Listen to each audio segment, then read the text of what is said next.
നമസ്തേ, ഞാൻ doctor Arun K Sreedhar. Welcome to my YouTube channel scientific facts. ഇന്ന് നമ്മളിവിടെ ചർച്ച ചെയ്യാൻ പോകുന്ന വിഷയം സൽഖാൻ ഫോസിൽ പാർക്കിനെ കുറിച്ചാണ്. അപ്പോൾ നമുക്ക് നേരെ വീഡിയോയിലേക്ക് കടക്കാം.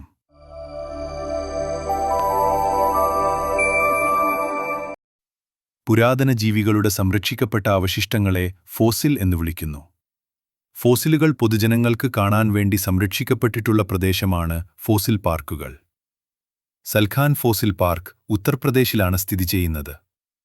സോൻഭദ്ര ഫോസിൽസ് പാർക്ക് എന്നും ഇത് അറിയപ്പെടുന്നു. കൈമൂർ വന്യജീവി സങ്കേതത്തിനും വിന്ധ്യൻ പർവ്വതനിരകൾക്കുമിടയിലാണ് ഈ ഫോസിൽ പാർക്ക് സ്ഥിതി ചെയ്യുന്നത്. ഈ പാർക്ക് പുരാതന സസ്യഫോസിലുകളുടെ കേന്ദ്രമാണ്. സ്ട്രോമട്രോലൈറ്റ് ഫോസിലുകളുടെ ഒരു അസാധാരണ ശേഖരം ഇവിടെയുണ്ട്. ഭൂമിയിൽ ഓക്സിജൻ ഉണ്ടാകുന്നതിനു മുൻപ് നിലനിന്നിരുന്ന സൂക്ഷ്മജീവികളാണ് സ്ട്രോമട്രോലൈറ്റുകൾ. ഇതിന്റെ മറ്റൊരു പേരാണ് ബ്ലൂ ഗ്രീൻ ആൽഗെ. ഭൂമിയിൽ ഓക്സിജൻ ഉണ്ടായതെങ്ങനെ എന്ന് മനസ്സിലാക്കുവാൻ സ്ട്രോമട്രോലൈറ്റുകൾ വളരെയധികം സഹായിക്കുന്നു. ഭൂമിയിൽ ഓക്സിജൻ ഉണ്ടായ സമയത്തെ ഗ്രേറ്റ് ഓക്സിജേഷൻ ഇവന്റ് എന്ന് വിളിക്കുന്നു. 2.4 ബില്യൺ വർഷങ്ങൾക്കു മുൻപാണ് ഇത് സംഭവിച്ചത്. ഇവിടെ കാണപ്പെടുന്ന ഫോസിലുകൾക്ക് ഏകദേശം 1.4 ബില്യൺ വർഷം പഴക്കമുണ്ട്. ഇത് ലോകത്തിലെ ഏറ്റവും പഴക്കമുള്ളതും മികച്ച രീതിയിൽ സംരക്ഷിക്കപ്പെട്ടിട്ടുള്ളതുമായ ഫോസിൽ പാർക്കാണ്.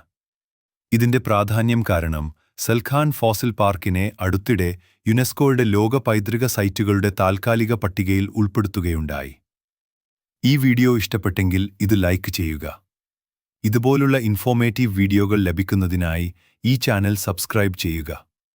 ഇനി മറ്റൊരു വീഡിയോയിൽ വീണ്ടും കാണാം. അതുവരെ നിങ്ങൾക്കേവർക്കും എൻ്റെ നന്ദി, നമസ്കാരം.